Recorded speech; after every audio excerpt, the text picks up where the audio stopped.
Good morning सर्वांना. तर उठल्या उठल्या सर्वात आधी चिकूला बघायला गेले तर चिकू आज गॅलरीमध्ये झोपली होती.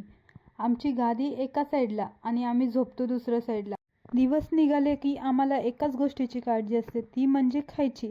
सकाळी उठल्या उठल्या आम्हाला पेटपूजा पाहिजे. चिकूची पेटपूजा झाली की लगेच मी ब्रश करायला घेतला आणि आज खूप दिवसांनी चहा प्यायची इच्छा झाली होती, तर आज म्हटलं चहा पिऊयात.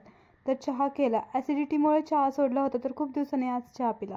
चहा झाल्यावर लगेच आंघोळ करून घेतली आणि माझं आवरून घेतलं आणि माझं आवरल्यानंतर लगेच स्वयंपाकाला घेतलं. तर सर्वात आधी कुकर लावला, पीठ मळून घेतलं. पीठ मळून झाल्यावर भाजीची तयारी केली. घरच्यांना सर्वांना बटाटा, भेंडी, वांगी, कारली हे असे बाहेरच्या भाजी खाऊन खूप कंटाळा आला होता, तर आज ही वेगळी भाजी बनवली, म्हणजेच की पातोळ्याची भाजी. तर सर्वात आधी बेसन भिजवून घेतलं आहे.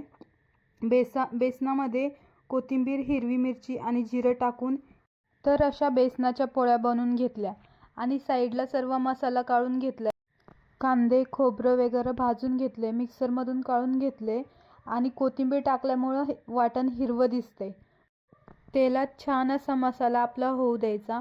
बघा तुम्ही, तेल टाकले, मसाला टाकले आणि बाहेरचं वातावरण बघा किती मोकळं आहे. पाऊस नाही, काही नाही, आज एकदम छान वातावरण आहे. बेसनांच्या ह्या पोळ्या तिन्ही एकावर एक ठेवून मस्त असे कापून घेतलेत, बघू शकताय तुम्ही. आणि ते मसाला बघा किती चांगलं तर्री सुटली आहे त्याला.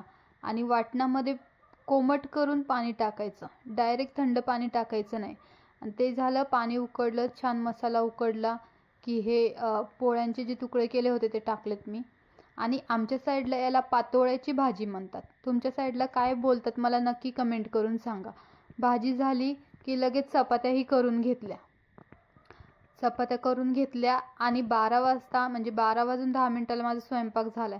बघा तुम्ही, भाजी ती नंतर घट्ट येते, म्हणजे जसं दिसते एकदम पातळ, तशी पातळ नाही, एकदम घट्ट येते. ते झालं की लगेच जेवण करून घेतलं. 12:15ला जेवण करून घेतले. जेवण झालं नाही की लगेच भावाची डिमांड होती चहा आणि बिस्किट केले. तर असा होता आमचा आजचा दिवस आणि ही आमची गुड नाईट बोलायची पद्धत. चला बाय, गुड नाईट.